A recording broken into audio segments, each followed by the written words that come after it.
man muss das wirklich in aller Deutlichkeit festhalten, es ist ganz offensichtlich systematisch nicht erwünscht, diese Impfkampagne hier wissenschaftlich einigermaßen lückenlos zu begleiten, sich den Erkenntnissen zu stellen und daraus auch Konsequenzen abzuleiten. Also das wird auf fast allen Ebenen, wo es sich verhindern lässt, verhindert. Herzlich willkommen, Florian. Ich freue mich so, dass du heute hier bist. Ich durfte dich entdecken, und zwar auf Instagram bei dem Duell mit Dr. Christian Burkhardt. Und das war ganz speziell, denn es gab ein Pro-Impfen und ein Kontra-Impfen. Und als ich das Video oder dieses Gespräch, dieses Duell geteilt hatte mit meiner Community auf Instagram, habe ich so eine große Rückmeldung erhalten. Und ich habe mich jetzt so gefreut, dass das einfach geklappt hat und dass wir noch tiefer in dieses Thema zusammen eintauchen dürfen. Willkommen hier bei Chronisch Ehrlich. Ja, vielen Dank für die liebe Begrüßung. Freut mich, hier dabei zu sein und dieses Thema vielleicht noch mal ein bisschen besprechen zu können. Ja, ich freue mich auch sehr. Ja, wie kommt es dazu, dass du über dieses Thema so referieren darfst auf vielen verschiedenen Plattformen? Was ist dein Werdegang? Von wo kommst du? Was hast du gemacht? Wie hat es dich hier hingespült an diesen wunderschönen Strand? Also mein Background ganz kurz, ich bin Mediziner. Ich habe ursprünglich Humanmedizin studiert, habe dann aber das Studium nicht beendet, sondern bin dann auf die Heilpraktikerschiene gewechselt, weil mir relativ schnell klar war, dass ich da mit der konventionellen Kochbuchmedizin nicht so klarkomme. Habe dann selber in eigener Praxis über 12 Jahre praktiziert, schwerpunktmäßig Onkologie und Neuroinflammation, also Krebspatienten vor allem. Bin dann vor etwa 5 Jahren ausgewandert. Ich habe dann ein tolles Angebot bekommen in Asien für eine große Klinikkette, hier mehrere Einrichtungen aufzubauen für integrative Medizin in Thailand, Vietnam, Kambodscha, Myanmar, Japan, Malaysia, so ja, fast komplett Südostasien.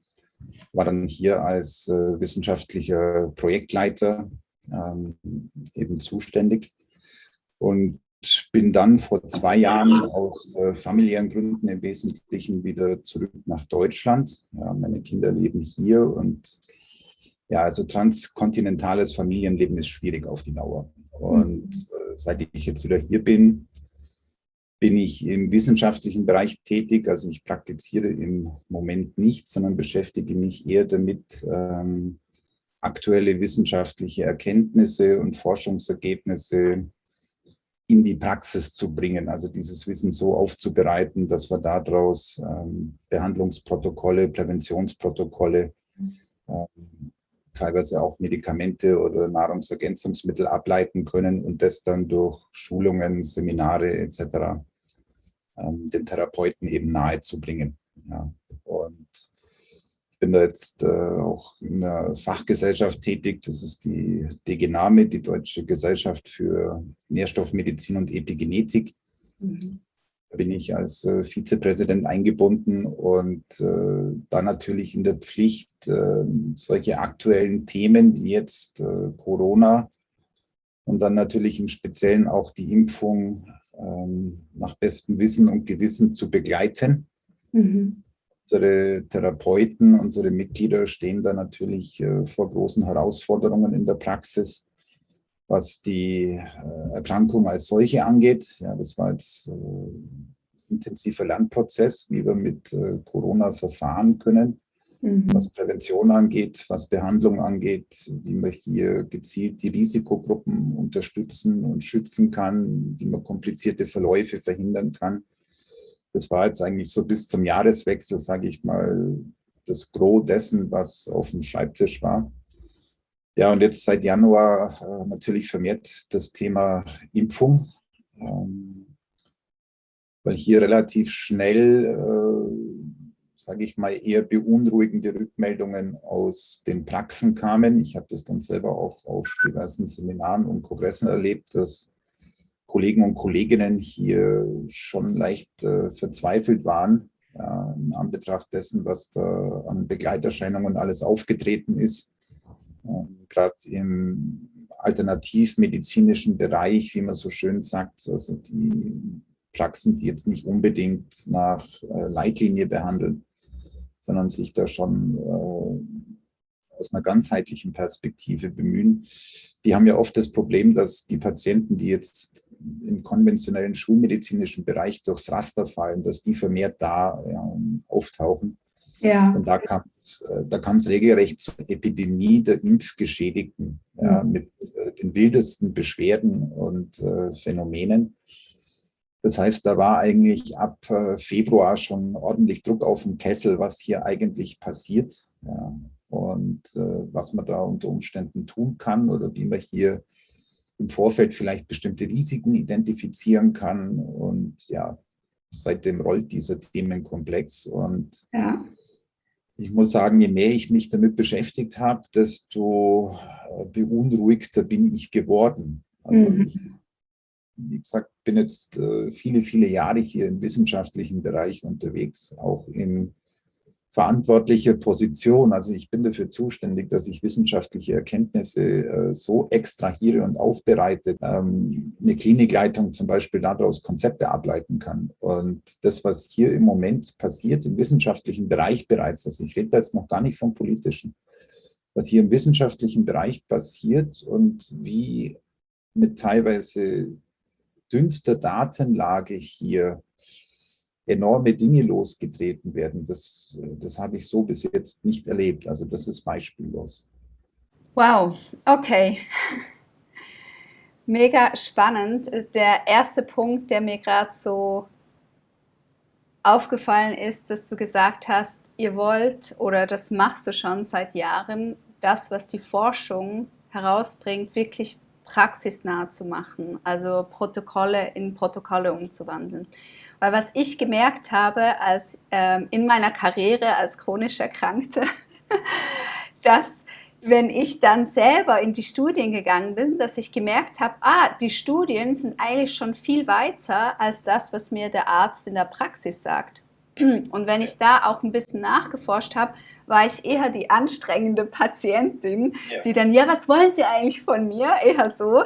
Und deswegen, ich habe meinem Mann immer gesagt, als ich noch schwer krank war und von Pontius zu Pilatus gegangen bin, warum gibt es nicht einfach so einen Übermensch, der halt alle Studien zusammennimmt und dann eine Herangehensweise neu entwickelt, anstatt dass die Mediziner ins Studium gehen und da lernen sie noch die alten Sachen und wenn sie dann raus sind, dann gehen sie an Weiterbildung, die sind aber nur von der Pharma finanziert und dann geht einfach mega tolles Wissen, was eben die Wissenschaft ja hervorbringt, eigentlich verloren. Also es ist ein bisschen für die Katz, außer dann 2, 3 Generationen nach mir, für die ist es dann wieder interessant, was die Forschung jetzt herausbringt.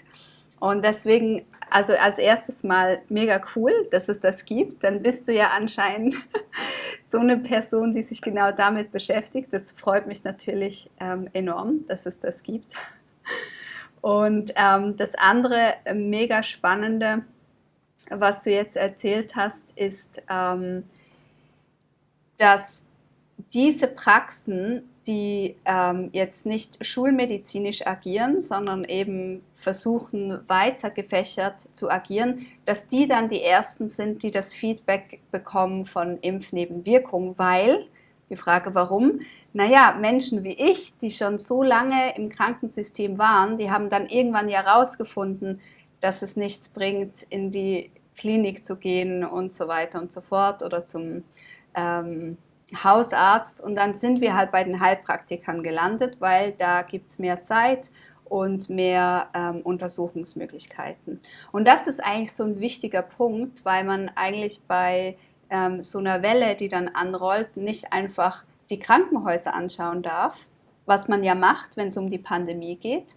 Man schaut, wie viele Notfallbetten sind besetzt, sondern man müsste eigentlich an diese Orte schauen, wo Menschen mit chronischen Erkrankungen dann wirklich hingehen, die dann zusätzlich noch Impfnebenwirkungen haben. Ja, es gibt hier zusätzlich ein ganz fieses strukturelles Problem an der Stelle. Also die Ärzte, die jetzt hier impfen, die sind rechtlich in einer etwas interessanten Situation, weil die Hersteller jede Haftung für die Folgen der Impfung ablehnen. Das ist vertraglich so vereinbart. Unsere Regierung, also zumindest mal hier in Deutschland, aber haftungsrechtlich nicht einspringt. Und das heißt, wenn es hier überhaupt jemand gibt, der theoretisch haftbar wäre, dann ist es der impfende Arzt bei uns. So. Der hält sich jetzt offiziell an die STIKO-Empfehlungen und damit ist er erstmal aus dem Gröbsten raus.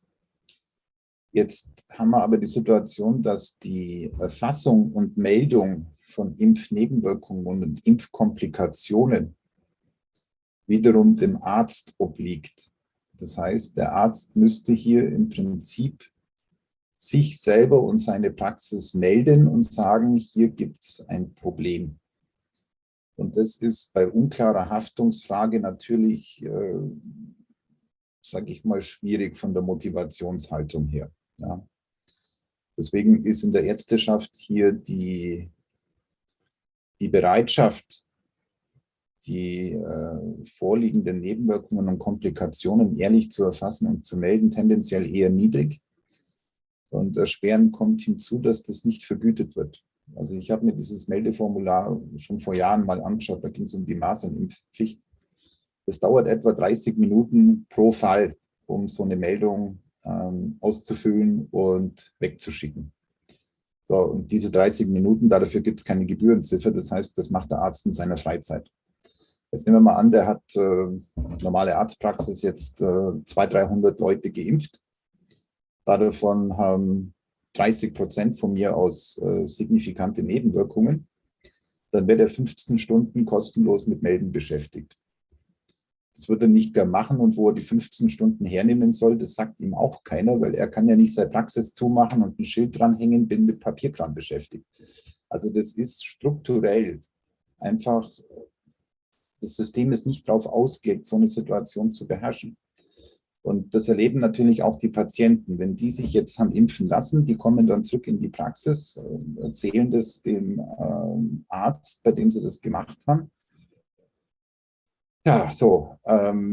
Erstmal weiß der nichts Genaues, ja, weil die Hersteller in den Zulassungsstudien ja wahnsinnig viel überhaupt nicht erfasst haben. Das heißt, da kommen Patienten mit Beschwerden an, die stehen in keinem Beipackzettel, da kann der Arzt erstmal nichts damit anfangen. Jetzt müsste er auf Verdacht melden. Frage ist, tut es sich das an? Aus mehreren Gründen, wie gesagt. Und das Ende vom Lied ist dann, dass viele Patienten halt zu hören bekommen, das ist A, entweder gar nicht so tragisch, da warten Sie jetzt mal ein paar Tage, das beruhigt sich, oder B, das hat nichts mit der Impfung zu tun, also da gibt es keine Belege, dass hier ein Zusammenhang besteht. So, und dann sind die Leute wieder daheim und es geht ihnen nicht besser, sondern teilweise sogar sukzessive schlechter und jetzt haben sie natürlich ein Problem. Der Arzt als Ansprechpartner fällt aus und wo gehe ich jetzt hin? Ja, und dann landen diese Menschen natürlich vermehrt in den Praxen, die hier ihren integrativen Ansatz haben, wie du gesagt hast. Man nimmt sich etwas mehr Zeit, man ist da offener und schaut die Dinge etwas genauer an. Nur da haben wir jetzt auch das Problem, dass die meisten ja nicht wissen, wo fangen wir da jetzt eigentlich an. Ja? Also was haben wir da eigentlich vor uns? Ja? Dadurch, dass das alles so inhomogen ist, haben wir zwar an der Stelle jetzt die Bereitschaft, sich damit zu beschäftigen, aber momentan auf die Breite gesehen nicht das Know-how, wie das zu tun ist. Ja, mega spannend. Ich hatte auch eine Umfrage gemacht auf Instagram mit den Nebenwirkungen und da haben sich auch viele gemeldet und ich habe dann gesagt, okay, da melden sich echt viele, das ist nicht einfach ein Spuk im Internet, das ist tatsächlich so. Und dann habe ich gesagt, ihr müsst unbedingt zu euren Ärzten gehen, die euch die Impfung gegeben haben, damit sie die Meldung machen können. Und da wurde genau das Bild beschrieben, was du jetzt beschrieben hast. Dass eben gesagt wurde, das weiß man nicht, ob es die Impfung war oder du hattest doch vorher schon Schwierigkeiten. Oder was auch geil war, ja, Corona wäre schlimmer gewesen. Weil ich so denke, nee, das geht doch nicht darum. Es geht nicht darum, ob Corona schlimmer gewesen wäre, sondern dass wir eine Forschung daraus machen können. Und das ist wichtig. Und eine Forschung kann nur funktionieren, wenn wir alles in den Topf schmeißen. Alles. Alle Daten, alle Fakten, alles. Und das ist ja eigentlich das Geniale an der Forschung, dass wir lernen dürfen aus der Geschichte. Aber wenn das dann einfach nicht gemacht wird, dann lernen wir gar nichts. Dann ist das ein Riesenexperiment, was nicht mal ausgewertet wird. Das, ja. Das ist von meinem Verständnis, seit ich mich jetzt hier mit Wissenschaft beschäftige, im medizinischen Kontext, ist das beispiellos. Also das habe ich noch nie erlebt. Und es ist auch schockierend teilweise, was hier zugelassen wird. Also wir hatten ja am Anfang diese Notfallzulassung, wie man immer sagt, also diese bedingte Zulassung. Und die ist ja auf Basis von einem rollierenden Zulassungsverfahren erfolgt. Das heißt, anstatt dass man hier die einzelnen Studienphasen wie gehabt hintereinander abwickelt, dann erstmal die vorige Phase gründlich auswertet, das in die nächste Phase einfließen lässt, hat man die alle zusammengeschoben. Dadurch war es möglich, ein Verfahren, das normalerweise 10 bis 14 Jahre dauert, in 6 Monaten abzuwickeln. So, das ist das eine. Dann hat man gesagt, okay, jetzt legen wir mal los, aber wir lassen diese Phase 3-Studie, das ist so die letzte Phase, die hier zur Zulassung geführt hat, die lassen wir weiterlaufen. Und liebe Hersteller, ihr haltet uns auf dem Laufenden, was sich in der Studie noch ergibt. Jetzt in diesen Phase 3-Studien hat man eine verblindete Studie gemacht. Das heißt, eine Gruppe hat den Impfstoff bekommen, die andere Gruppe hat ein Placebo bekommen. Das sind je nach Hersteller leider auch relativ kleine Gruppen. Also wir reden da von 10.000 bis 20.000 Menschen pro Gruppe. Das klingt jetzt viel, aber das ist für medizinische Zwecke ist das ein Witz. Also wie wollen wir da Impfnebenwirkungen erfassen, die mit einer Häufigkeit von 1 zu 50.000 auftreten? Das ist ein Lotteriespiel. Aber gut, jetzt haben wir diese Gruppen gehabt und dann ist jetzt was Witziges passiert.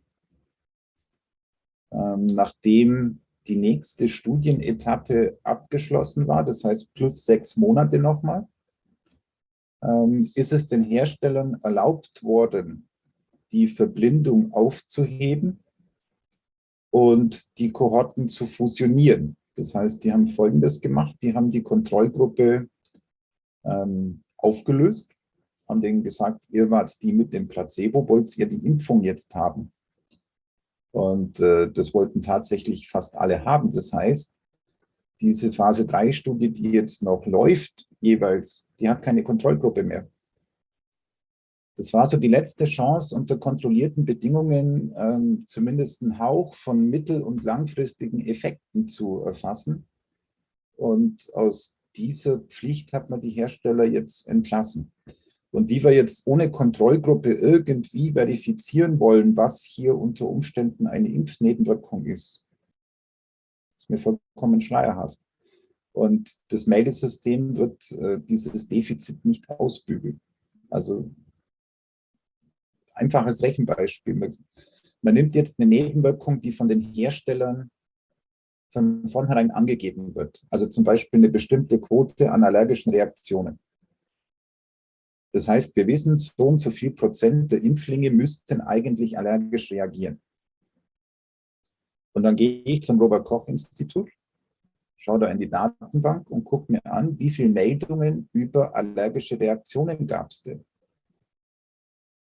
Und dann stellt sich raus, das ist ein 50stel der Häufigkeit, die von den Herstellern angegeben wird. Wenn man das jetzt extrapoliert, würde das bedeuten, dass die Meldestatistik brutal zu niedrig ist. Und Pi mal Daumen, wenn wir das jetzt umrechnen, die Anzahl der tatsächlichen Komplikationen beim 50-fachen des liegt, was hier beim Paul-Ehrlich-Institut in der Statistik steht.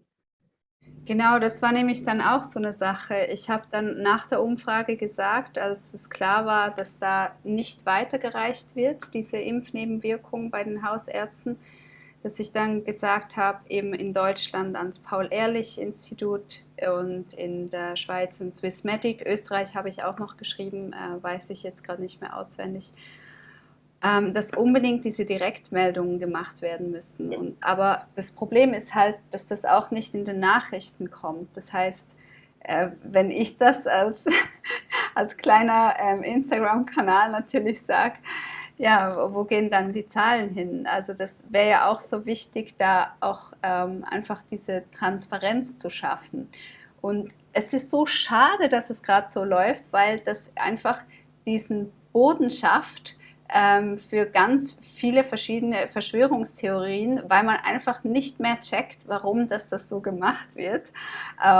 Und das ist komisch. Also ich verstehe es nicht als jemand, der gerne liest und sich mit Studien beschäftigt. Ich verstehe es überhaupt nicht. Mein Kopf steht, wie sagt man dem, drunter und drüber auf Deutsch, das Sprichwort. Ja, ich bringe es halt einfach nicht zusammen, dass es so abläuft.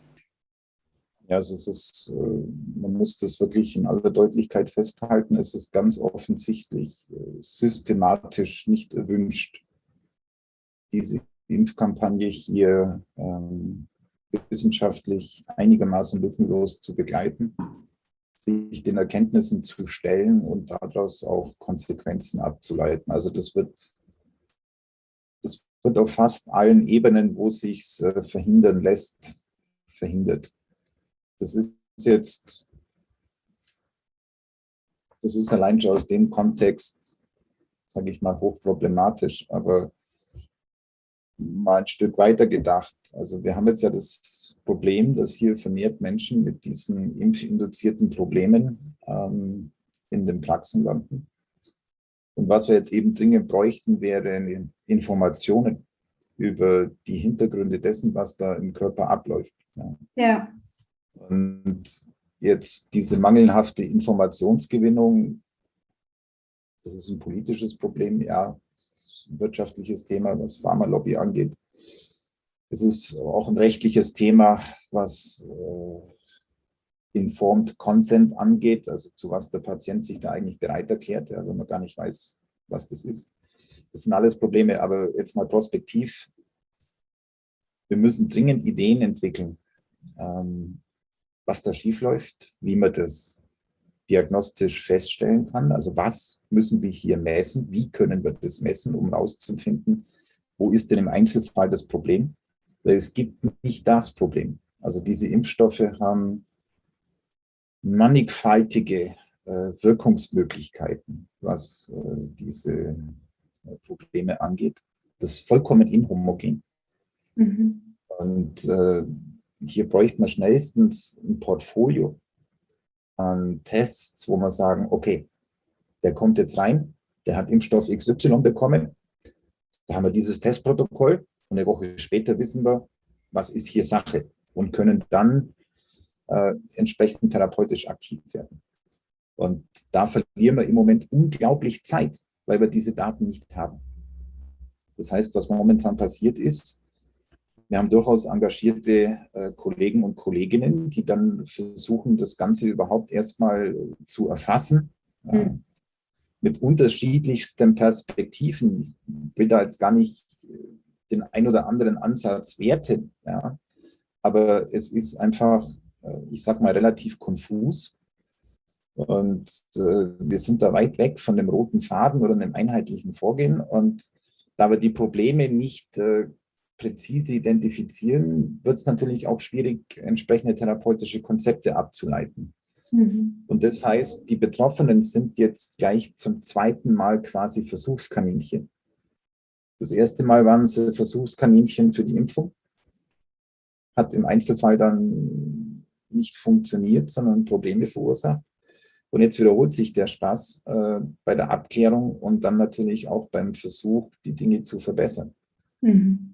Das ist für die Betroffenen, denke ich, schon ganz eine schwierige Situation. Also da kann man denen nur wünschen, dass sie ein Umfeld haben in der Familie, mit Freunden und vor allem auch einen Therapeuten, der die da bei der Hand nimmt und auf diesem wahrscheinlich doch recht langen Weg nicht loslässt. Ja. Wie sind eigentlich die Erfahrungswerte mit Menschen, die schon Autoimmunerkrankungen hatten und schon chronische entzündliche Prozesse hatten vor der Impfung? Also sind die, die in den Praxen landen, so Menschen, die sagen, mir ging es vorher super und jetzt geht es mir nicht mehr gut? Oder so, ja, ich hatte schon Schwierigkeiten? Das ist eine der Auffälligkeiten hier, dass wir keine klare Disposition für Impfkomplikationen definieren können. Also bei vielen anderen Interventionen ist es so, dass man sagt, wenn in der Ausgangslage Beschwerde XY da ist oder die und die Medikation genommen wird, dann wird es bei der Intervention unter Umständen folgendes Problem geben. Ja. Das haben wir jetzt bei der Impfung nicht. Also wir haben grundsätzlich mal alle Altersklassen. Also das fängt bei den ganz Jungen an. Den jüngsten Fallbericht, den ich auf dem Schreibtisch hatte, das war von der 13-Jährigen. Das geht auch bis ins hohe Alter. Also die älteste Patientin, die ich da evaluiert habe, war über 90, so 13 bis 90. Dann haben wir hier vollkommen gesunde Menschen. Also gerade bei den RNA-Impfstoffen scheint sich da sogar rauszukristallisieren, dass junge, gesunde, sportliche Menschen und hier vor allem interessanterweise männliche Patienten besonders gefährdet sind. Also gerade die, wo man normalerweise sagen würde, stecken die weg. Für die kommt es besonders dick, also Stichwort Myokarditis an der Stelle. Das Paul-Ehrlich-Institut hat jetzt ja den ersten Sicherheitsbericht für die Altersgruppe 12 bis 17 veröffentlicht, nachdem hier die Impfempfehlung gegeben worden ist. Ja, und da haben wir eine Verzehnfachung der Myokarditis-Häufigkeit. Das sind jetzt keine Vorerkrankungen. Ja. Kannst du das noch erklären? Wenn man da jetzt bestimmte Gruppen anschaut, weil du jetzt auch erwähnt hast, Autoimmunpatienten,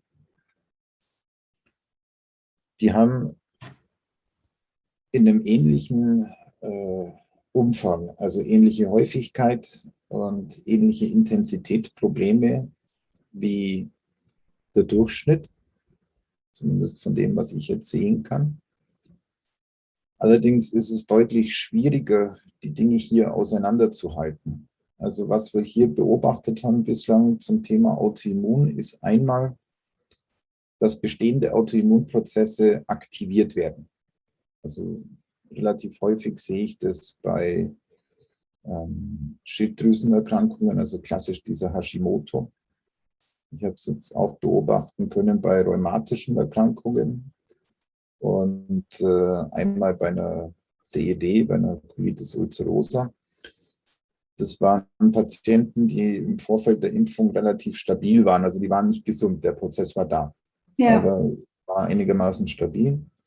Dann kam die Impfung und dann hat sich das Ganze massiv aktiviert. Ja.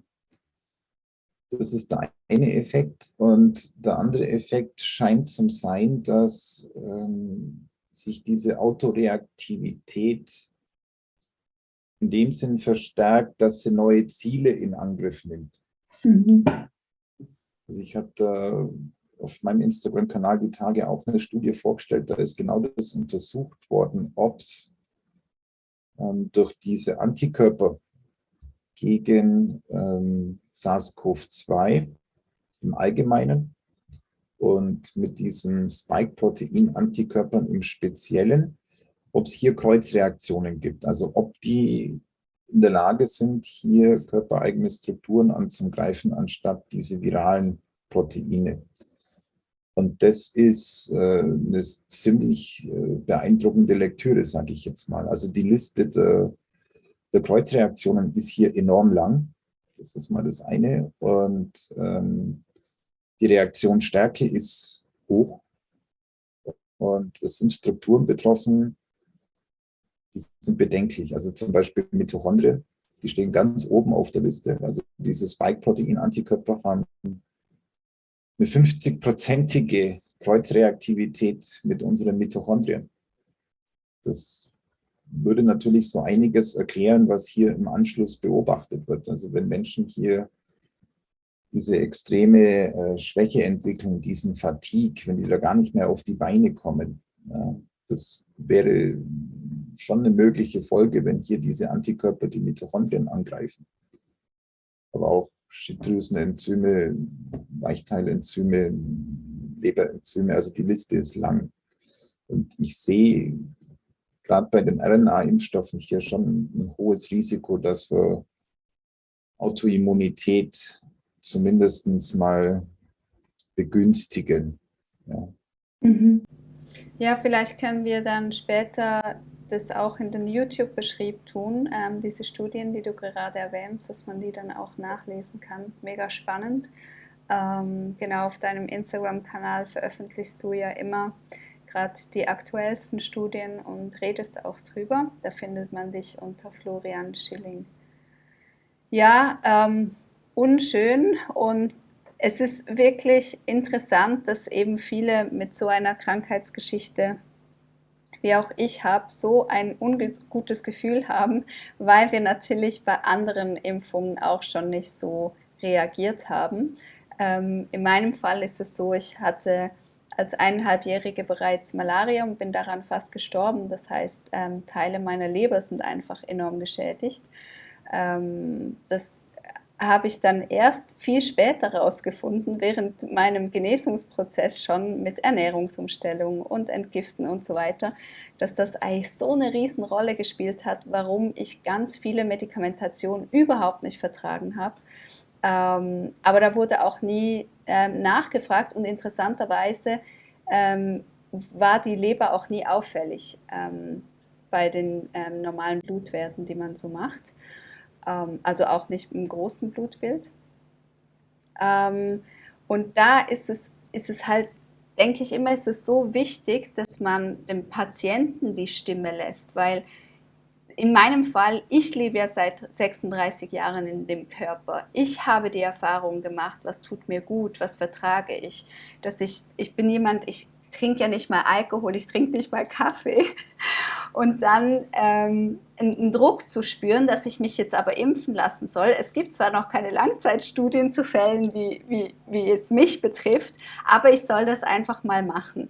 Dazu habe ich ja auch ein Video gemacht, was meine Überlegungen waren, warum ich mich bis jetzt nicht habe impfen lassen.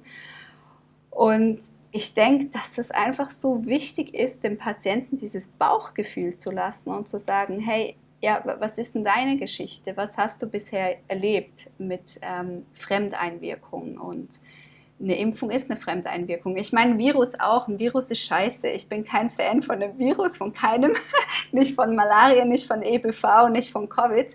Aber dennoch ist es nicht so, dass durch meine Virusgeschichte, dass ich dann einfach sage, ja, egal, spritz mal rein, wir sehen dann schon weiter. Sonst da ist halt schon diese Hemmung da. Aber viele andere Menschen standen jetzt so unter Druck, dass sie gesagt haben, gut, ich mache das jetzt einfach, und so schlimm kann es ja auch nicht sein, weil in den Nachrichten überall hört man, man soll es jetzt einfach machen, es wird schon gut. Wie können Menschen, die jetzt gesagt haben, oder die sich impfen lassen haben und jetzt merken, es geht ihnen doch irgendwie schlechter, was kann man ihnen mitgeben? Seid ihr da schon auf ein Protokoll gestoßen? Wie weit seid ihr da? Also was wir jetzt unternommen haben, ist, uns hier strukturiert reinzuarbeiten. Es gibt in der Medizin die Idee, dass Probleme auf unterschiedlichen Ebenen unterschiedliche Effekte zeitigen, die man dann messen kann. Das heißt, wir definieren für eine bestimmte Ebene im Organismus einen stellvertretenden Parameter, wo wir sagen, der bildet diese Ebene ab. Und dann klopft man diese Ebenen quasi einmal ab, bildet diese Parameter und schaut sich an, bis wohin reichen denn hier die Probleme. Dann wissen wir zwar noch nicht genau, wie kam es dazu, ja, oder wie können wir da jetzt therapeutisch vorgehen, aber wir wissen zumindest mal, welche Systeme im Körper sind denn betroffen, welche Funktionsebenen sind betroffen, auf was müssen wir uns hier einstellen. Das sind ganz elementare Dinge, die man anguckt. Entzündungen. Haben wir Entzündung? Und falls ja, was für eine Art von Entzündung? Entzündung ist nicht Entzündung. Entzündungsgeschehen ist unterm Strich sehr, sehr komplex. Ja, es gibt Dutzende von Entzündungstypen. Und dann ist der nächste Schritt, dass man schaut, mit welchem Entzündungstyp sind wir denn hier konfrontiert. Und da kristallisiert sich schon raus, dass es hier auf dieser Ebene fast immer Veränderungen gibt. Das ist eindeutig. Also Immunsystem, Entzündung ist definitiv etwas, was bei fast allen eine Rolle spielen wird. Dann messen wir auch ins Redox-System rein. Das klingt jetzt abstrakt. Elektronenhaushalt, die meisten kennen das wahrscheinlich unter dem Schlagwort Antioxidantien und oxidativer Stress. Das ist genau so ein Problem, das entsteht, wenn hier der Redox-Haushalt gestört wird. Und da scheint es auch so zu sein, dass bei denen, die hier Probleme haben nach der Impfung, eine enorme radikalen Belastung vorliegt, sei das als oxidativer Stress, sei es als nitrosativer Stress. Also auch das ist ein häufiges Problem. Dann, was ich schon angesprochen habe, der Zellstoffwechsel, wenn man hier die Mitochondrienfunktion misst, die ist in fast allen Fällen massiv gestört. Wir sehen hier, dass die Anzahl der Mitochondrien in den Zellen vermindert ist und die da sind, die sind in einem eher unschönen Zustand. Ja, also das sind teilweise Werte, die man sieht bei Patienten nach Chemotherapie. Das ist schon teils dramatisch. Ja, wenn die so tief sind, dieser Wert, was ist die Auswirkung auf den Körper für jetzt einen Nichtmediziner? Also die Mitochondrien kann man sich vorstellen, das sind die Kraftwerke unserer Zelle. Da passiert die Energieproduktion, das sogenannte ATP, das ist der Energie-Euro im Organismus. Eine normale Zelle hat ein paar hundert bis ein paar tausend Mitochondrien, je nachdem, was die alles leisten muss. Also eine Gehirnzelle hat optimalerweise so um die 3000. Ja. Eine Muskelzelle auch. Jetzt eine Schleimhautzelle im Darm, die kommt mit ein paar hundert hin. Aber die haben eine große Population an diesen Mitochondrien. Und das ist das Powerhouse. Die bauen unsere Energie, die bauen unser ATP. Und wenn ich da davon jetzt auf einmal dramatisch weniger habe und die ich habe, hier dramatisch schlechter funktionieren, dann geht mein Energielevel auf Sinkflug. Ja, also wir können im Labor wirklich auch ganz exakt messen. Wir können auf 1% genau sagen, wo sind wir denn da im Vergleich zum normalen Niveau. Und da gibt es Patienten, die bauen bis zu 300% ab. Ja, also das ist die Größenordnung, von der wir hier sprechen. Was ist die Folge? Klar, also was sich jeder vorstellen kann, ohne Energie geht es mir entsprechend. Also die Leute sind müde, die sind schlapp, die haben Konzentrationsstörungen, die können nicht fokussieren, körperliche Tätigkeiten fallen extrem schwer oder können gar nicht mehr in dem Umfang unternommen werden. Das ist das, was subjektiv auffällt. Das ist das, was man als Fatigue beschreibt. Ja. Und wenn das dann dauerhaft wird, dann ist das dieses Chronic Fatigue Syndrome, dieses CFS, das ist was ganz, ganz Fieses. Was subjektiv erstmal nicht auffällt, ist, dieses ATP brauchen die Zellen ja auch, um ihre ganzen Funktionen aufrechtzuerhalten. Das heißt, was immer eine Zelle eigentlich machen soll, sie tut es unter dieser Bedingung deutlich weniger und deutlich schlechter. Das kann bedeuten, die baut weniger Hormone, die baut weniger Neurotransmitter. Knochenmark baut weniger Abwehrzellen. Die Nerven regenerieren schlechter. Die Leber entgiftet schlechter. Die Niere filtriert schlechter. Ja? Und das ist erstmal subtil. Das fällt über weite Strecken nicht auf. Aber wenn das zu lange anhält oder in zu großem Umfang in mehreren Systemen gleichzeitig stattfindet, dann entstehen daraus wieder neue Probleme. Das ist dann für viele der Startschuss in eine lang anhaltende Problemsituation, weil sich diese Dinge irgendwann verselbstständigen und teilweise gegenseitig auch hochschaukeln, aus der ganz schwer wieder rauszukommen ist. Ja. Also jeder, der schon mal diesen Fatigue gehabt hat oder jemanden kennt, der unter diesem CFS leidet, der wird wissen, von was ich da spreche. Also das ist schon, das ist erheblich. Ja. Ja, das kenne ich auch. Das hatte ich auch über Jahre hinweg, das CFS. Und wir haben auch auf unserem Kanal einen Film gemacht mit Betroffenen. Und zwar vom Epstein-Barr-Virus ausgelöst und solche, die von Corona das ausgelöst bekommen haben. Genau. Und jetzt würde sich das erweitern mit Menschen, die das sogar als Impfnebenwirkung haben. Was mir auch schon gemeldet wurde, sind Kopfschmerzen. Also dass dann Kopfschmerz und nicht mehr weggegangen seit der Impfung. Ja, da Stand des Wissens, was wir hier inzwischen rausbekommen haben. Also es ist von der Studienlage her recht eindeutig, dass das Nervensystem hier ein bevorzugtes Opfer von SARS-CoV-2 ist. Das hat sich schon in der Symptomatik angedeutet. Bei vielen Menschen war dieser Geruchs- und Geschmacksverlust sehr prominent. Ja. Haben wir zwar bei anderen Erkältungsviren auch, aber bei weitem nicht so in diesem Umfang. Und das war schon ein Hinweis darauf, dass dieser Virus eine hohe Affinität zum Nervensystem hat. Und inzwischen wissen wir, dass es hier einen Rezeptor gibt, eine Struktur auf der Oberfläche der Nervenzellen. Das ist dieser Neurolipin-1-Rezeptor, an den dieses Spike-Protein andockt. Also wir reden immer über den ACE2 in den Endothelzellen und Herzmuskelzellen und so weiter. Das ist alles richtig. Aber was keiner auf dem Schirm hat, ist dieser Neurolipin 1. So. Das heißt, unsere Nervenzellen sind prädestiniert dafür, dass hier dieses Spike-Protein andockt. Da ist es jetzt erstmal unerheblich, ob da der natürliche Virus andockt mit seinem Spike-Protein oder ein Spike-Protein, das durch eine Impfmaßnahme entstanden ist. Ist dem Rezeptor vollkommen egal. Und das löst dann eine Kaskade innerhalb der Nervenzelle aus, die schon erhebliches Schadpotenzial hat. Ja. Das heißt, wir haben im Nervensystem eine ganz andere Gefährdungslage wie in anderen Organen. Ja. Das Nervensystem ist hier ganz, ganz vorne mit dabei an der Front grundsätzlich. Das ist das eine Problem. Also das Material, das wir da eigentlich nicht wollen, hat eine sehr hohe Affinität dazu. Unser Magnet ist quasi ein Spike-Protein-Magnet.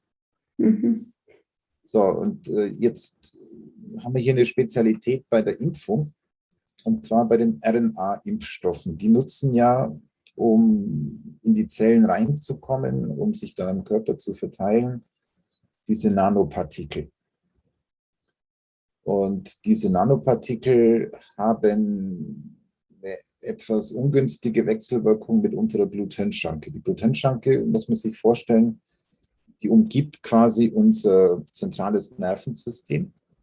Und wenn Blut ins Gehirn will, dann muss es durch diese Schranke durch. Und da findet eine strenge Kontrolle statt, was da alles drin ist. Und da dürfen nur ganz bestimmte Substanzen durch. Diese Blut-Hirn-Schranke schützt unser Gehirn vor Toxinen, vor Erregern, vor allen möglichen Sachen, die wir da nicht haben wollen. Jetzt, wenn diese Nanopartikel und das Spike-Protein hier auf die Blut-Hirn-Schranke treffen, dann wissen wir aus Laborversuchen, also man hat hier das Gewebe im Labor angezüchtet und dann die Nanopartikel und das Spike-Protein da draufgegeben. Die Blut-Hirn-Schranke wird quasi ausradiert, die ist weg. Also die entscheidenden Komponenten, die hier filtern und schützen, die sind teilweise zu 90% verschwunden. So, und das ist jetzt natürlich eine brandgefährliche Situation. Jetzt habe ich ein möglicherweise toxisches, nervenschädigendes Protein, das ins Gehirn will Und die Schranke, die das normalerweise verhindert, die haben wir genau zu dem Zeitpunkt jetzt abgebaut. Mhm. So, und dann passiert natürlich das, was eigentlich nicht passieren soll. Die Spike-Proteine docken an diese Neurolepin-Rezeptoren an. Und dann geht es im Nervensystem seinen Weg. Mhm. Und dass hier dann neurologische Symptome auftreten, das ist alles aber nicht verblüffend. Wenn man mal in die Zulassungsstudien guckt, bei Moderna, bei Pfizer, aber auch bei AstraZeneca und bei Johnson. Und man schaut hier mal in die Tabellen, welche Nebenwirkungen in welcher Häufigkeit und in welcher Intensität aufgetreten sind während der Studie. Das fängt bereits in Phase 1 an, dass hier die neurologischen Symptome, also die Symptome, die aus dem Nervensystem kommen, dominieren. Es dominieren nicht die lokalen Symptome, also Rötung, Schwellung. Mhm. Es dominieren auch nicht immunologische Phänomene, dass die jetzt irgendwie brutale Fieberschübe hätten oder Schüttelfrost oder gibt es alles. Aber was dominiert, sind die neurologischen Symptome. Ja? Und das macht absolut Sinn, wenn man diesen Mechanismus mal begriffen hat. Und ich meine, das ist quasi, das ist Aktenlage. Also ich rede jetzt hier nicht über eine Spekulation im Sinne von möglicherweise könnte, hätte, wäre, ja? Sondern das sind Dinge, die sind belegt. Das ist Stand des Wissens, aber es schlägt sich nicht in irgendwie gearteten Vorsichtsmaßnahmen nieder. Ja? Dass man die Patienten darauf aufmerksam macht oder dass man schaut, hat der vielleicht in der Hinsicht sowieso schon ein Risiko. Also jemand mit neurologischen Beschwerden einen Wirkstoff zu geben, der mit hoher Wahrscheinlichkeit das Nervensystem in Mitleidenschaft zieht. Das ist Kontraproduktiv. Kontraindikation. Ja. Und die Hersteller, man muss sich mal den Spaß machen, in die Studien reingucken, vor allem auch in die Protokolle. Also wo die Hersteller definiert haben, wer darf denn da unter welchen Bedingungen in unserer Studie mitmachen. So, wer dürfte nicht mitmachen? Alte, erheblich Vorerkrankte, zum Beispiel mit Diabetes, Bluthochdruck, Arteriosklerose, Autoimmunerkrankungen, neurologischen Erkrankungen oder Krebserkrankungen. Ja. Die hat man alle ausgeschlossen. Das heißt, von denen wusste man zum Zeitpunkt der Zulassung nichts. Genau. Und die werden ja heute auch noch nicht systematisch erfasst. Genau, und die werden jetzt eben auch nicht erfasst. Das ist ja das Schlimme, dass wir jetzt gar nicht gesehen werden. Und was ich auch noch sagen muss, am Anfang hieß es immer, wir schützen die Vulnerablen. Aber meine Community, die immer noch zu den Vulnerablen gehört, die wird jetzt nämlich überhaupt nicht geschützt. Vorher war immer zu Hause bleiben, damit die geschützt werden. Und jetzt heißt es einfach alle durchimpfen, egal ob du zu den Vulnerablen gehörst oder nicht. Das ist so das, was mich so erschreckt. Und auch nochmal zu dem, was du vorhin erzählt hast, mit der Einstichstelle. Ich habe dann natürlich, was macht man? Man versucht sich zu informieren als chronisch Erkrankter oder mit einer vergangenen Autoimmunerkrankung und so weiter. Man versucht sich zu informieren, was soll ich machen? Und das Geilste war irgendwie, dass es dann einfach hieß, zum Beispiel vom Ehrlich-Institut, ja, also die Einstichstelle, das ist gar nicht schlimm und so weiter und so fort. Und ich dachte mir, als ich das gelesen habe, mir geht's doch nicht um die Einstichstelle, ist mir doch egal. Ist mir doch egal, ob ich einen geschwollenen oder gelähmten Arm habe. Mir geht es darüber hinaus, was passiert nach 1, 2, 3, 4 Wochen, was passiert nach einem halben Jahr, nach einem Jahr. Und da stehen wir ja immer noch und beobachten. Und deswegen bin ich so sprachlos, dass die Sachen nicht gemeldet werden von den Ärzten, weil wir sind darauf angewiesen, wir warten jetzt immer noch, leben unseren Lockdown weiter oder passen halt auf, weil beides nicht schön ist, wenn man vorher erkrankt ist. Das Virus ist nicht schön und die Impfung ist nicht schön. Aber wenn man dann noch merkt, dass dabei, was die Impfung betrifft, einfach nicht gute, saubere Arbeit geleistet wird, das ist irgendwie super crazy. ist nicht vertrauensbildend. Ja. Nein. Aus meiner Sicht hier eine fatale Lücke gibt in der Gesamtstrategie. Also im Moment verkürzt sich die Diskussion ja im Prinzip dadurch, dass man sagt, wir machen gar nichts und lassen es laufen oder wir impfen alle. Ja. So. Und was da jetzt irgendwie überhaupt nicht stattfindet, ist Behandlung. Ja. Behandlung von leichten und mittleren Verläufen. Und zwar so, dass die nicht zu schweren Verläufen werden. Ja. Und Behandlung von schweren Verläufen, dass die nicht zu tödlichen werden.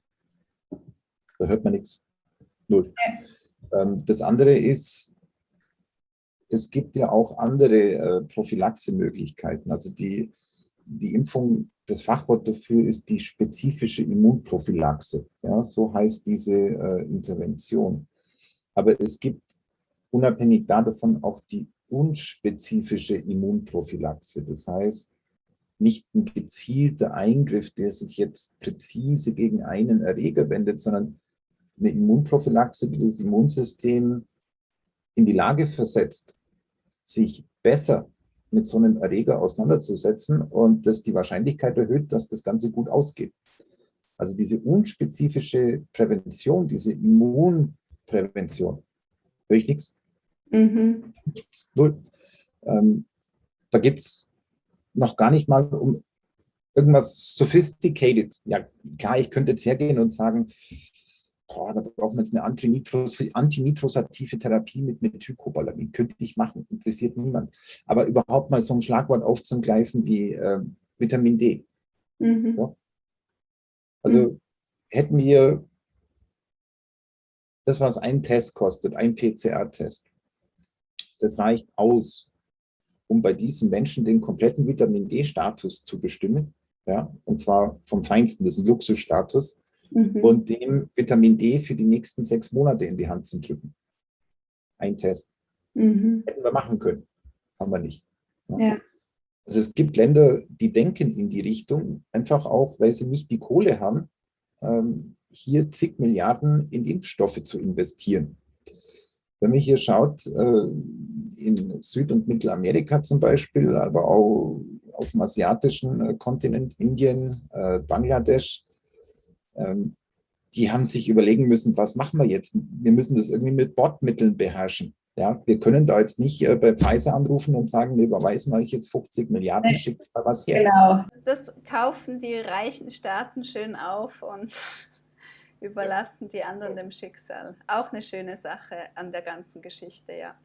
Ja, also das ist nochmal eine schattige Perspektive für sich. Ich meine, man könnte jetzt, ich muss da jetzt vorsichtig sein, aber man könnte sagen, das ist schon ein Stück weit Instant Karma. Ja, also man bildet sich hier ein, dass man den guten Stoff erstmal für sich hier quasi abgreift und dann stellt sich raus, es ist gar kein guter Stoff. Also so schaut es im Moment aus. Aber jetzt, diese Länder sind genau diesen Weg gegangen. Ja, die haben geschaut, wie können wir mit einfachsten Mitteln die Lage zu unseren Gunsten beeinflussen, was frühe Prävention angeht, was frühe Behandlung angeht, damit eben bei uns die paar Krankenhäuser, die wir haben, nicht kollabieren. Ja. Also in Deutschland hat sich jetzt herausgestellt, wir haben 2020 2% unserer Intensivkapazität mit Corona ausgelastet, 2%. Und wir schieben Panik. Ja. Die 2%, die wir ausgelastet haben, ist woanders die gesamte Intensivkapazität, die da ist. So, also die müssen das viel ernsthafter betreiben wie wir. Und es stellt sich halt raus, es funktioniert.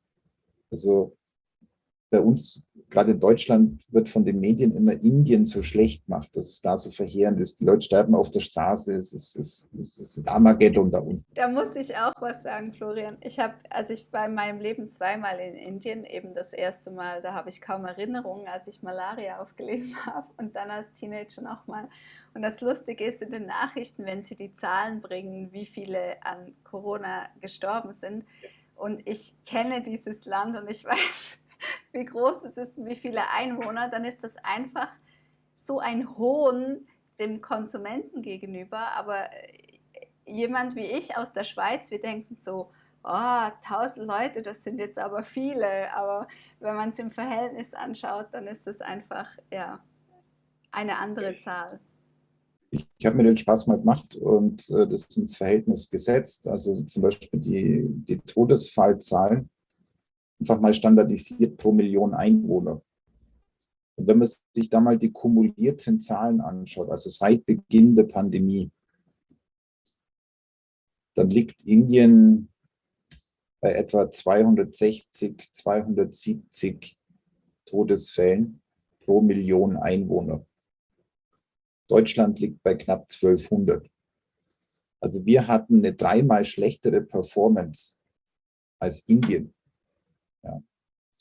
Und unsere Medien verwenden Indien als abschreckendes Beispiel, warum wir die Dinge so machen müssen, wie wir sie machen. Das ist kompletter Wahnsinn.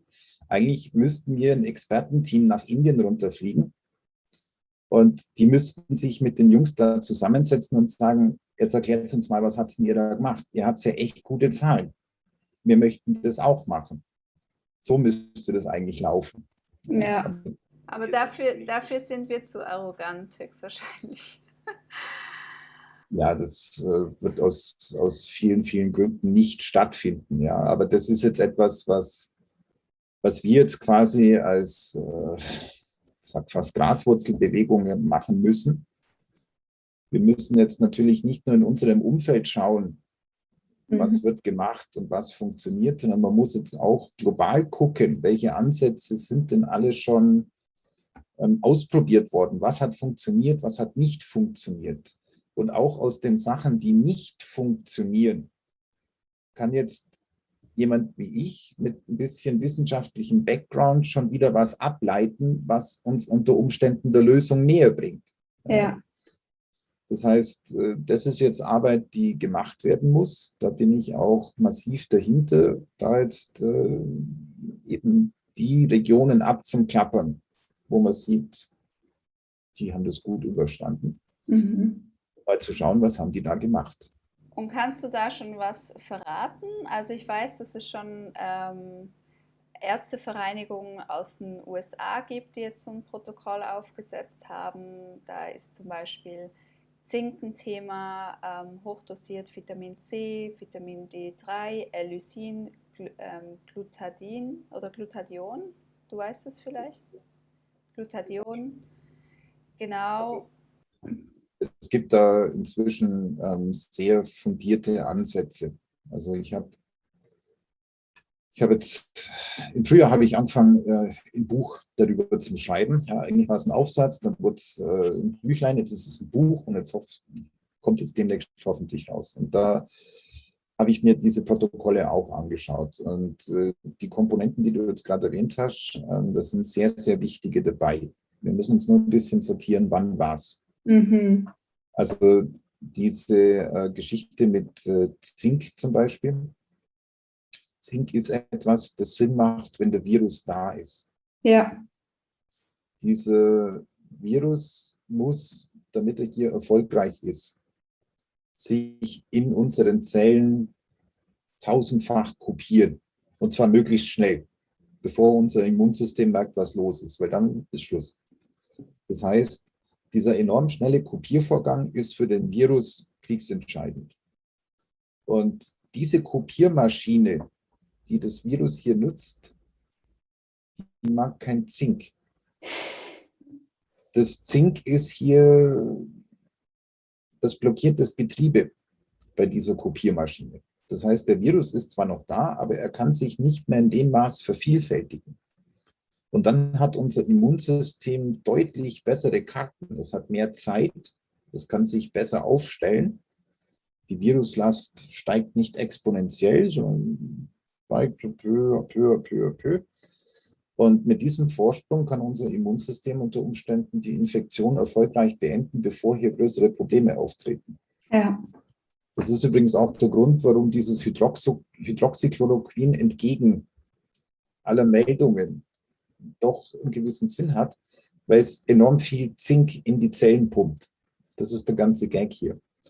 Wer das jetzt auf einem sanfteren Weg machen will, also was auch sehr gut Zink in die Zellen bringt, das sind bestimmte Polyphenole, vor allem EGCG, also Grünteeextrakt und Quercetin. Ich würde also, wenn ich das Gefühl habe, das Virus ist da, es hat vorbeigeschaut, wir lernen uns jetzt kennen, würde ich schleunigst größere Mengen dieser Polyphenole zu mir nehmen, in Kombination mit einer ordentlichen Prise Zink. Mhm. Damit gewinne ich Zeit. Also Grünteeextrakt mit hochdosierten Quercetin und hochdosierten Zink. Also das ist was, das macht in der frühen Phase der Infektion Sinn. Ja, wenn der total. Virus natürlich sich schon erfolgreich vermehrt hat, dann ist es zu spät, um die Kopiermaschine anzuhalten. Das ist dann nicht mehr zielführend. Da brauche ich andere Werkzeuge. Ja. Aber in der frühen Phase der Infektion, man merkt, wir kennen es ja von Erkältungskrankheiten, oder? Ja. Man merkt, oh, nee, echt. Ja. Und dann weiter, es geht los. Ja? Und das ist dann der Zeitpunkt, los. Das andere, was du angesprochen hast, Glutathion. Mhm. Das ist theoretisch was ganz, ganz Tolles. Warum theoretisch?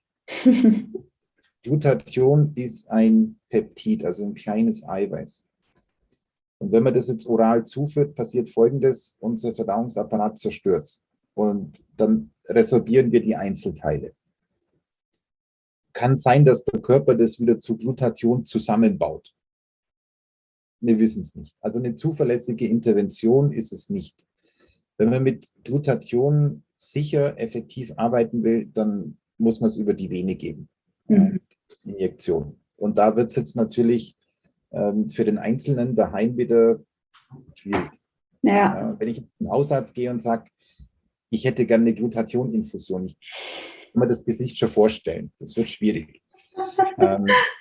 Was man jetzt hier machen kann, das ist wieder so ein Workaround. Ich sage immer so die MacGyver-Methode. Ja? Wir haben fast nichts, aber wollen was Tolles draus machen. Dann nimmt man in dem Fall NaC, Acetylcystein. Das kennen die meisten, das gibt es in jeder Apotheke. Das ist ein Schleimlöser, NaC oder ACC. Ah ja, ACC kenne ich, ja. Mhm. Genau. Dieses Acetylcystein hat fast die gleiche Wirkung wie Glutathion, hat aber den Vorteil, es wird oral hervorragend aufgenommen. Also wir müssen es nicht spritzen. Ich kriege es zu jeder Tag- und Nachtzeit in der nächsten Apotheke um die Ecke. Und man kann es in enormen Dosierungen einsetzen. Warum ist das zielführend? Wir wissen auch, also was wir alles wissen, ne, aber nicht nutzen. Wir wissen, dass die Aufnahme von dem Virus in unsere Zellen ganz entscheidend vom Redox-Status abhängt. Folgendes: Ist der Virus oxidiert und oder unsere Zelle oxidiert, dann kommt der Virus viel leichter rein. Also je oxidierter die ganze Büchse ist, desto schneller ist der Virus drin. Das heißt aber auch, je reduzierter ich bin, also je weniger Radikale ich habe, desto schwieriger tut sich der Virus. Man hat das, da gibt es auch eine Studie wieder, da haben ein paar Mediziner sich hingesetzt und gesagt, Leute, wir haben die Intensivstation voll mit komplizierten Patienten, die sterben uns weg. Alles, was wir gemacht haben, hat nicht funktioniert. Die sind zwangsbeatmet an der ECMO, ja, also an der Herz-Kreislauf-Maschine. Da gibt es nichts mehr. Das ist, an der Stelle ist Ende. Ja, mehr können wir nicht auffahren. So, und dann saßen die Jungs dran und haben gesagt, was machen wir denn jetzt? Und dann kam einer auf die wilde Idee, hat gesagt, du, den infundieren wir jetzt NaC. Weil ich habe da mal was gelesen, bei Influenza hat das funktioniert, vielleicht funktioniert es hier auch. So, gesagt, getan. Die gehen her und infundieren diesem Patienten, jetzt pass auf, 30.000 Milligramm NaC. Das ist ordentlich. Was passiert? 2 Tage später ist er runter von der Beatmungsmaschine und 10 Tage später aus dem Krankenhaus raus. Lebendig. Und das war nicht der Einzige. Die haben das bei 10 Leuten auf ihrer Station gemacht. Also ich kann mir das schon vorstellen, das war so eine Nacht- und Nebelaktion und man hat alle mit NaC abgefüllt und die haben es alle überlebt. Wahnsinn. Es Ja. waren komplizierte Verläufe kurz vor Ende. So, Und man hat es dann mit geringeren Dosen reproduziert, ja, 600 Milligramm alle 2 Stunden. Das ist dann auch wieder was, das kann jeder oral machen mit Kapseln oder Brausetabletten. Das funktioniert. Aber hören tun wir davon nichts. Also wer sich hier im Sinne von Prävention wappnen will, also gerade jetzt, ich meine, im Oktober wird es jetzt wieder spannend, da geht bei uns die Corona-Saison los, oder sagen wir mal allgemein respiratorische Viren. Ja. Und die ticken alle so.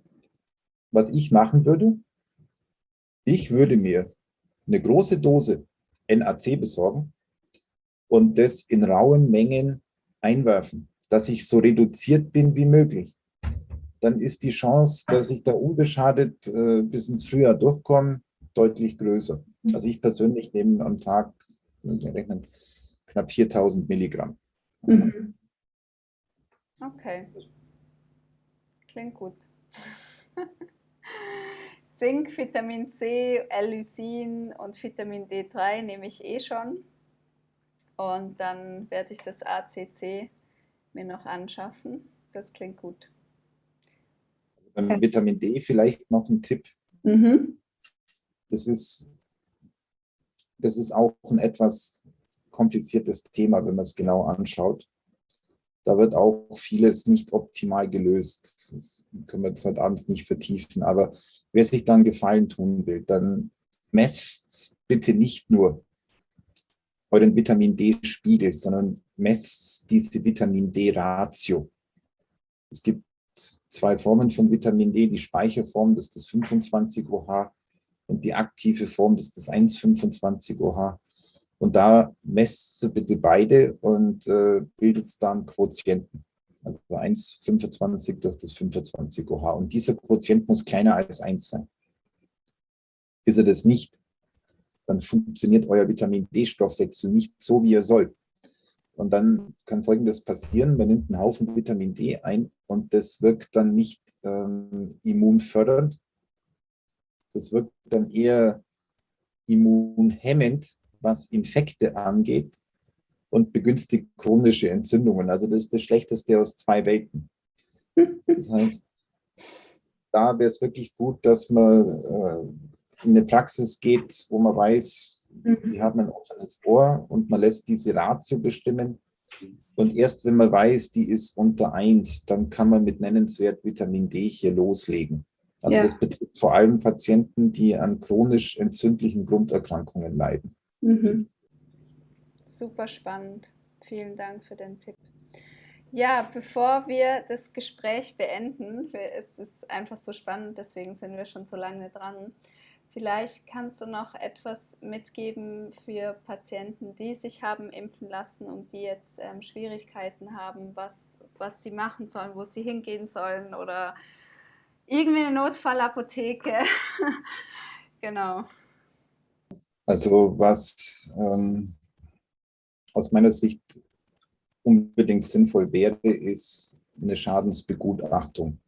Also man muss hier auf die Suche gehen nach einer Praxis, nach einem Therapeuten oder einer Therapeutin, die hier bestimmte Untersuchungen einfach mal durchführt, um zu gucken, in welche Richtung geht es.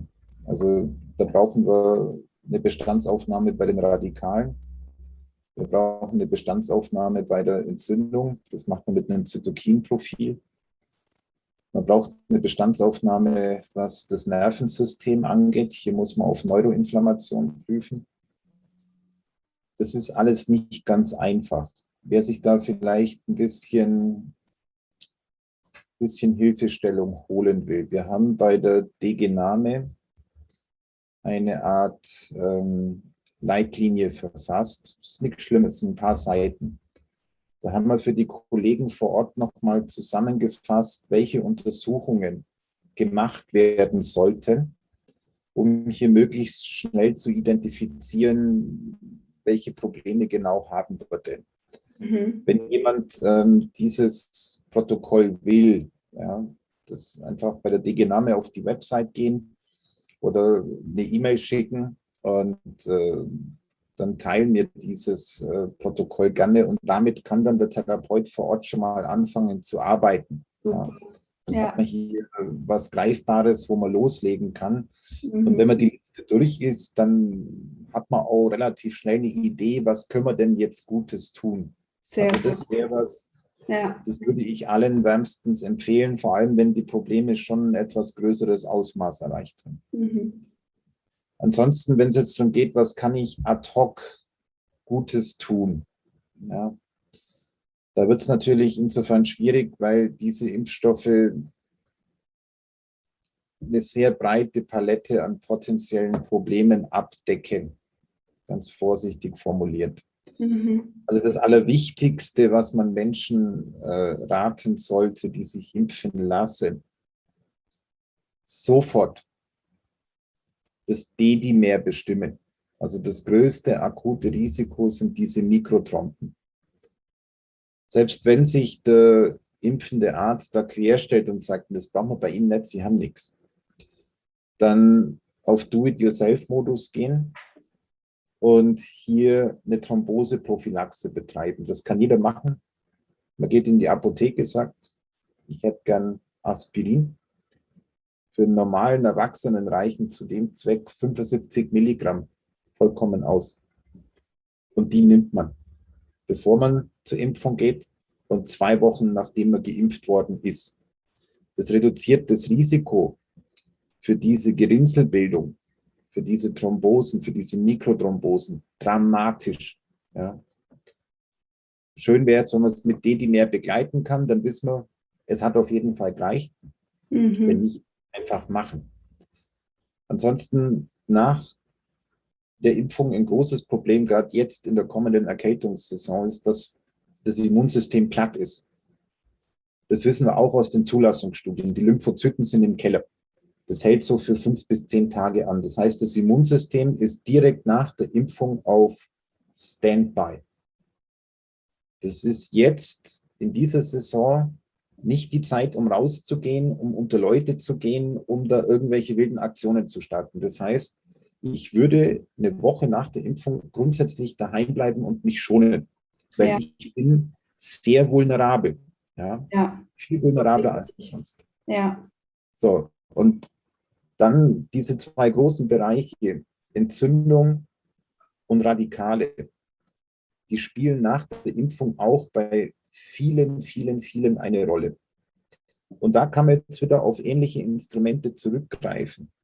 Also bei den Entzündungen, du hast hier die Polyphenole ja schon angesprochen, ich habe es vorher auch nochmal erwähnt, da jetzt eine breite Kombination. Ja? Also nicht nur Grünteeextrakt und Quercetin, auch Resveratrol, Lycopin, Curcumin, Astaxanthin, rein damit. Ja? Rein damit. Und bei den Radikalen, Vitamin C ist da jetzt schwierig. Vitamin C in hohen Dosierungen, also über, sagen wir mal, 5000 Milligramm, Mhm. wirkt nicht mehr als Antioxidant. Also da beim Vitamin C gilt nicht viel, hilft viel. Da würde ich auf andere Antioxidantien zurückgreifen. Wir haben Acetylcystein angesprochen, NAC. Auf jeden Fall. Sollte jeder machen nach der Impfung. Rein damit. Dann kann man auf Vitamin E, Q10 und PQQ zurückgreifen. Ja. Da macht es die Mischung, weil sich diese Antioxidantien gegenseitig unterstützen. Also die sind in Kombination viel mächtiger als eins in hoher Dosis. Mhm. Das ist auch was ich unbedingt in Angriff nehmen würde. Also Aspirin, die Thrombozytenhemmung, daheim bleiben, die Antioxidantien, die Polyphenole, das hochdosierte NAC, das wären schon mal so Sofortmaßnahmen, um hier zumindest mal mit einfachen Mitteln, ohne dass ich ja jetzt professionelle Hilfe bekomme, mir was Gutes zu tun. Ja. Wow, vielen, vielen Dank, Florian, für diese vielen Tipps und auch deine Arbeit.